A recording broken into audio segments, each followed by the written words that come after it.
Going on, everyone? John Matrix here. Hope you're all having yourselves a wonderful day. Wherever you're at and whenever you're watching this, we're going to be jumping into some Warhammer 40k goodness here today. We're going to be checking out a video from Warrior Tier, excuse me, called Custodes, the True Sons. Links will be down below in the description, as always, to the original video. We'll have my commentary and reaction and to Warrior Tier's channel, so please do me a favor. If you enjoy this video, be sure to go over there and hit that like button on this video. Check out his channel, see if he's got any content over there that you like. If you do, hit that sub button, show the man some love. So yeah, not much else to really say. If you want to take your support to my channel to the next level, consider leaving a like and a sub. It helps me and the channel grow. If you'd like to join us, as I'm doing this reaction live right now with my YouTube members, there's a join button underneath the video, as well as a link in the description to the YouTube membership benefits and tiers that I have to offer. So yeah, with all that said, let's just hop into the video. We'll talk about, learn about, hear about some Custodes, which I'm all about. I was called to Terra to tell the tale of a hero born beneath different stars in a different time, into the sanctified stone of this world. I will carve the tale of a custodian. He was born here. It seems strange to say that, and he was born here. Few are allowed the privilege of calling Terra their birth world. He was born before so much of our history happened. He was born before so much strife ravaged the universe. I was privileged enough to meet him once. He told me, I do not remember much, but I remember my mother's name. He would see their faces on statues carved by generations of our masters, generations of humble, feeble humans who toiled for decades to capture the likeliness of thousands of heroes. I am one of the new generations of stonemasons. Interesting. The custodian is a figure from ancient myth. In my own way, I didn't believe him to be real. For 10,000 years he has walked these labyrinthine temples. It's still so hard to kind of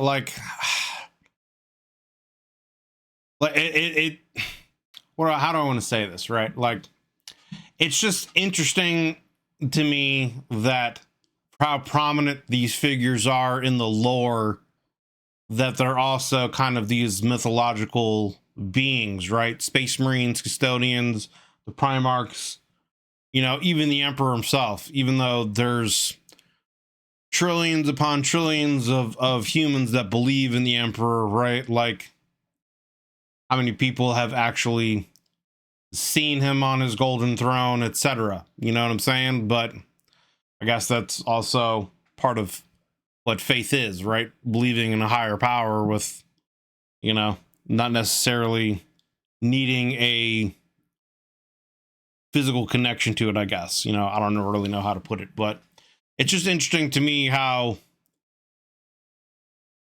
I guess the Imperium is so large and there's so many people out there. Again, there's trillions upon trillions of people in the Imperium, that even, the homeworld Terra can be considered a myth. So, I guess it all comes from the perspective of who is talking, so maybe this person who's talking is a stonemason who's never been to Terra. He's just, been commissioned to make a stone statue of a custodian or something like that. Who knows? I don't know. Well, I guess we'll find out as the tale goes on, but I don't know. It's just always something that's fascinated to me is how, the things that in stories that we know are, custodian, Space Marines. There's so many stories and books done of them, and we know they're, real beings, but to the average human in the 40k universe, they're myths and legends. Legends of the faithful would, and indeed do, give their lives to see even a fraction of what he guards. Many ask how he and his kin, the Custodes, guard him on the throne. from a galaxy that ever seeks his demise. This piece of art has always fascinated me, like seeing this pyramid with the Emperor in his such a large form up here and all these Custodes, you know, around him. I don't know, there's just something about that piece of art that always stands out to me when I see this in anything. But I don't believe there's a single atom of this galaxy that the Custodian Brotherhood aren't watching. They hear every single whispered threat and treasonous plan. Every smuggled weapon, each drop of poison poured into the ears of the faithful. If the Inquisition are the eyes of the Imperium, the Custodians are its mind. Interesting way of putting it. If the Astartes are the fist of mankind, the Custodians are the force behind the blow. Many believe they never leave the grounds of the Imperial Palace. However, we all learn at a young age that the universe in its entirety is the Emperor's palace. It's an interesting way of putting it. When we spoke, he told me, the mason does not craft the stone, but is crafted by it. The truth is this, they are everyone, each faithful soul, each wretch who, in his final moment, prays to the Emperor, is one of them, in his own way. I'm told they are made before birth. He told me that he was born on Terra 39 standard years before the final assault on the palace by the traitor forces. His father was a stonemason, which seems odd to me now somehow. His skills afforded his family the licenses needed to breed in perpetuity. His father's greatest work, the blessed feather, still stands in the palace today.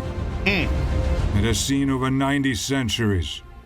It has witnessed my whole life and will witness the lives of my children. Cavill witnessed the moment that Sanguinius raised the humans upward just as they began to break.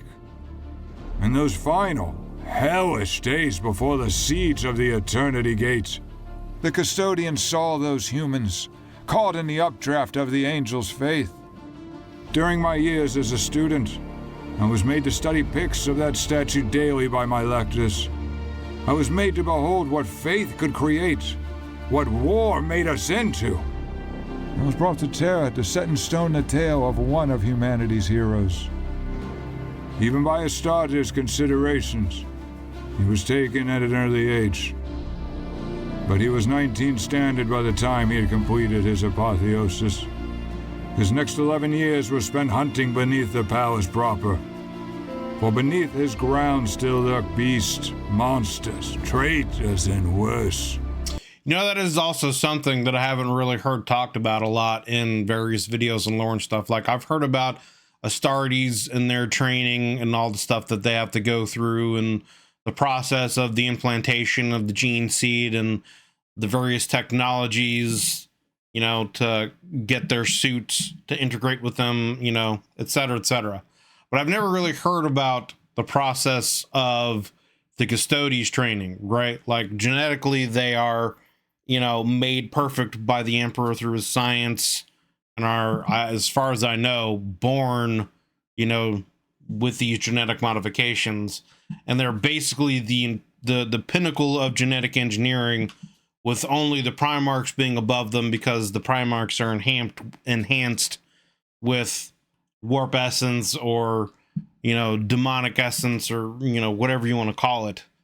But they never really get it. I've never really heard any tales or stories or anything that talk about the Custodes training and what exactly they go through, because if whatever the Astartes go through is as brutal as it can be, you know, I'm sure any kind of training that the Custodes go through is probably, you know, tenfold more than anything the Astartes have. So I don't know. I'd be interested to hear more about that. It is within those shadows that holy order is trained. They either leave the dark knowing the truth of the light, or are consumed by the perpetual night. It is believed that the Emperor himself grants the gifts needed to walk such hallowed ground. He smote his way through who knows how many traitors. Who knows how many demons of the void? He told me to my face the following. Beneath compacted streets built by men far smarter than us, my order sounded the call, and the hunt began. The truest challenge of our martial prowess was the battle against the demon manifest named Karathan, a cursed thing of fangs and claws. It took us 4 days of ceaseless conflict to first butcher its hordes, and then to carve that lumbering blasphemy into scraps of rotten void-born meat. After we re-emerged from those darkened tunnels, we realized that we were part of a new family now. For each world that knows the tread of a human foot is a... So, I mean, there you go. I guess there's still parts of Terra that, you know, demons are able to get into, and part of their, what's it called? Training process. That's not the word I'm looking for, but, the rite of passage, I guess. I think that's more of what I was looking for. Is to go down there and hunt down some, you know, greater demon and come out victorious or not. A world visited by my family. Each soldier who screams his hatred into the face of an enemy is my brother. Each lady of each order is a sister of mine. She spreads the faith I exist to God. I've seen the horrors of the galaxy and simply wonder this. Is that it? Most think the Custodians are the last line of defense, but I now believe that they are the first to witness each threat. Each blow leveled against our foes by the Sainted Order has been in transit for millennia. For the universe is a stone, and the Emperor is a mason, a master at work, his craft never ending, his toil perpetual. But from his inadamant, he carves humanity's future, with faith as his chisel, and our collective hate as his hammer. His son is chiseled more by his new father every single day. For in the God Emperor's service, the Custodes are made complete. And with the Emperor's patience, all of our flaws are chipped away. The circumference of Terra's equator is 40,000 kilometers. If I were to say that the Custodes knows each step of those kilometers, would you believe me? 1 million ships land daily on 1 million landing sites. Their vigilance can never, ever end. For the God Emperor is eternal. Despite their efforts, however, there are 1 million miles of tunnels that cross this world. Each day 1,000 more are bored into this holy soil. They work ceaselessly to know each cavern, each stone and patch of moss. I'm sure they have witnessed secrets that worlds have died for. I myself have beheld relics from empires that no living human could ever learn of. For the Imperial Palace is a world unto itself, contained within chambers built 25,000 years ago. Yeah, like I wonder, right, like what kind of credentials you would have to actually have to be able to go through the palace itself, right? Like the most heavily guarded place in the Imperium, if not potentially in the galaxy, right? Like, I don't know of many other places that could be considered more heavily guarded than the palace grounds on Terra. I'm trying to think of them. The only other, even that, right? Like I was thinking about the, I can't think of the name of the city, but the Drakari city or whatever that's in the Webway, right? Like there's some places in there that are pretty heavily guarded, but I wouldn't even think that would compare to this, right? You know what I'm saying? I feel like this guy has some kind of remembrance or able to interview the custodians of the place. Yeah, Kimura, yeah.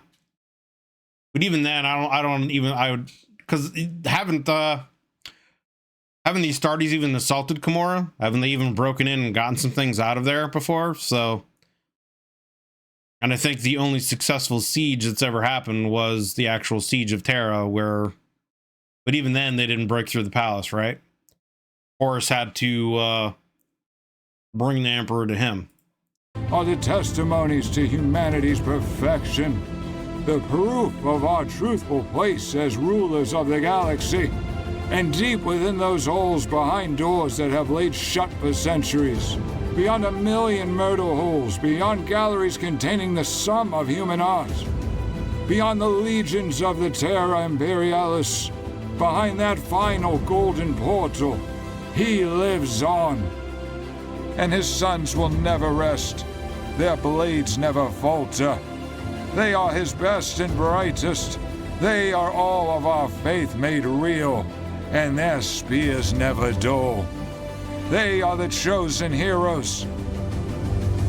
Should you ever cross into the Sanctum Imperialis, should you ever see those vaulted sacred frescoes and monuments to mankind's greatness, and you should see a custodian, regal, stoic, fierce and pure, you'll know you're seeing someone from a myth. He has a new... Bro, is that a custodian riding on a mechanical lion? That's pretty gangster, I'm not gonna lie. family now. For he was young when he took up the spear, and I believe part of him is still young, after so many thousands of years. Long after I'm dust fired into the sun, he will remain, and his watch never ceases. Eternal in his ancient mountain of golden power armor. Perhaps before I pass into the light of the Emperor, I will get to see him once more. Glory to the Imperium, and glory to the Custodian. All right.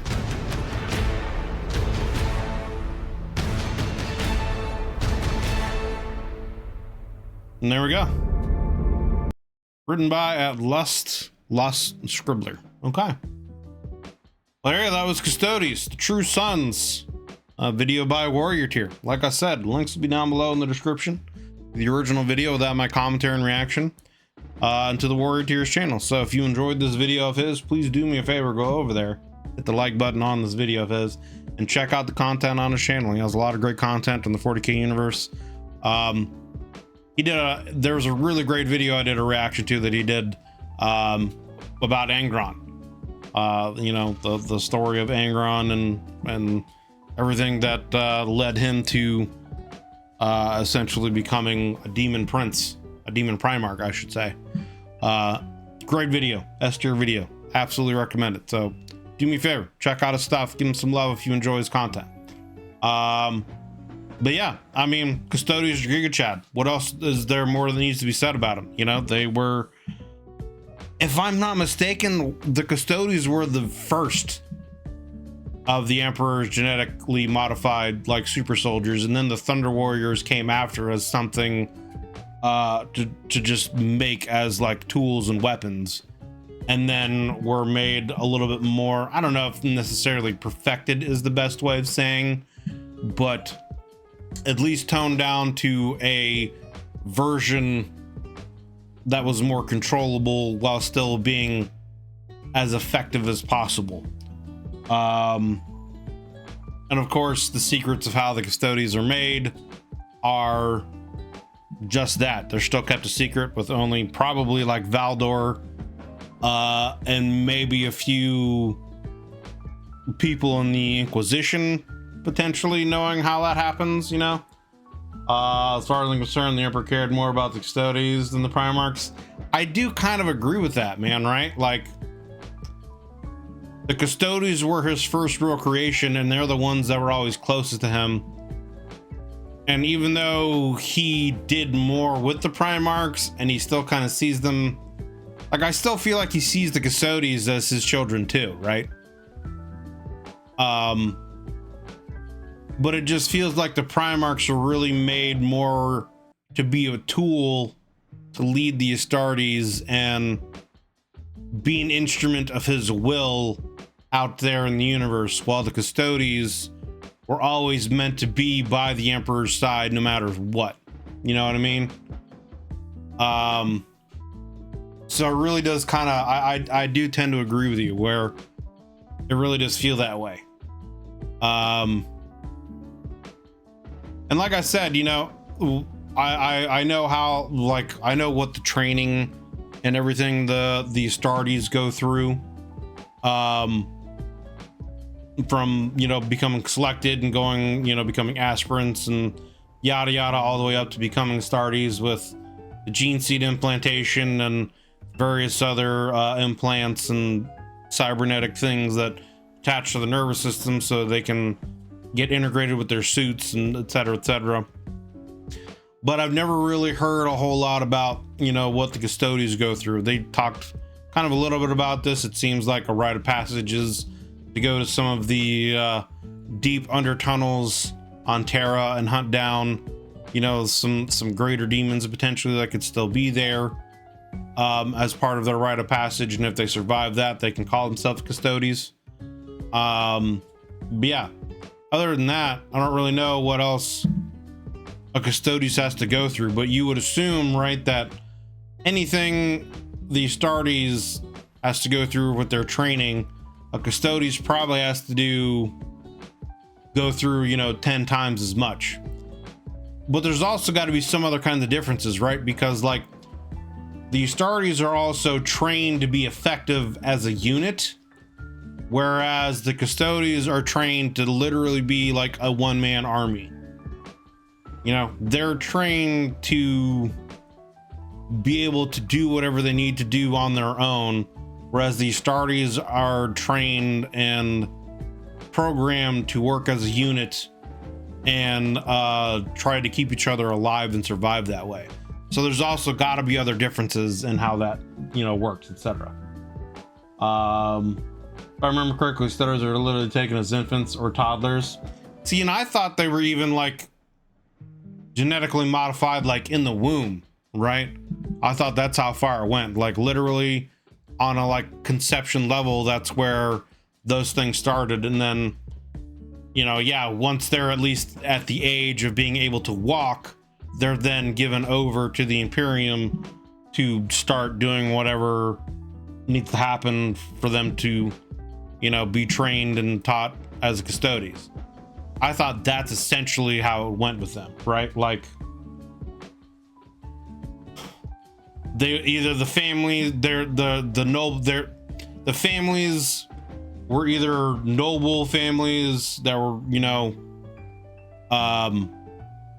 selected by the Imperium for whatever reason, genetic compatibility or, you know, whatever, and they were given that honor to have, you know, give their child over to the Imperium to become Custodes, you know, from like conception on. Like, that's how I thought it really went.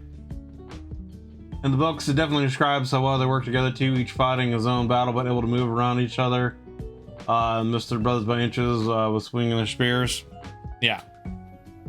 So but yeah, I'm always down to learn more about Custodes, Giga Chads. Valdor's the only real Custode that I know by name, just because he's talked about a lot and on a lot of different things, you know. So I would definitely always like to learn more about, you know, Custodes. I'm here for it. So again, that was by Warrior Tier, and again, links will be down below in the description to all of his stuff. So please do me a favor, go over there. You know, if you like this video, give it a like, check out his content, hit that sub button. I'm sure he's got a Patreon, so if you want to take his support, you know, to the next level, check out his Patreon and, you know, show the man some love. If you'd like to join us as I'm doing this reaction live with my YouTube members, there is a join button underneath the video, as well as a link in the description to the YouTube membership benefits and tiers that I have to offer. So we'd love to have you guys come in and join our discussions that we have before, during, and after all the videos here.